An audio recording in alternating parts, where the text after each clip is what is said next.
दीर्घ वर्ष पर देशवासी को मिली खुशी खबर। सारा देश में कमी पेट्रोल और डीजेल दर। साधारण निर्वाचन पूर्वर केंद्र सरकार एक बड़ भेटी देइछंती, जहा फल साधारण लोकों को मिली आश्वस्ति।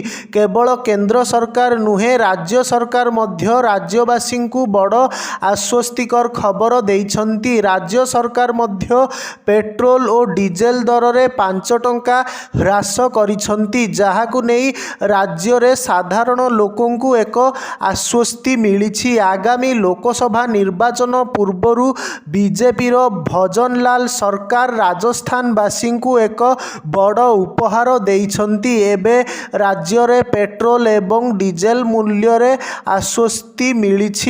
एथि सहित सरकारी कर्मचारी डीए मध्य वृद्धि पाइबाकू जाउछि। मुख्यमंत्री भजनलाल शर्मा निजे यह घोषणा करिछंती। राजस्थान रो भजनलाल सरकार कैबिनेट बैठक रे राजस्थान रे पेट्रोल डीजेल उपरे भाट 2% ह्रास करिछंती।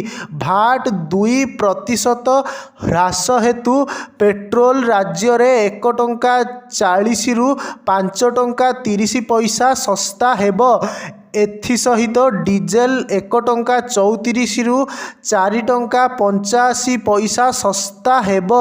एही 2% ह्रास वार्षिक 1500 कोटी टंका राज्य सरकार उपरे पड़िबो। वर्तमान राजस्थान रे पेट्रोल उपरे 31% भ्याट एवं डीजेल उपरे 18% भ्याट लागू करा जाइछि। एहा व्यतीत राज्य कर्मचारी डीए 4% वृद्धि करा जाइछि। राजस्थान रो 8 लाख सरकारी कर्मचारी डीए वृद्धि रे उपकृत हेबे। अनेक थर देखा देइछि जे जेतेबेले कि केंद्र सरकार डीए वृद्धि करने को घोषणा करती, किछि समय मध्य रे राजस्थान रो कर्मचारी डीए वृद्धि करने को घोषणा करा जाई थाए।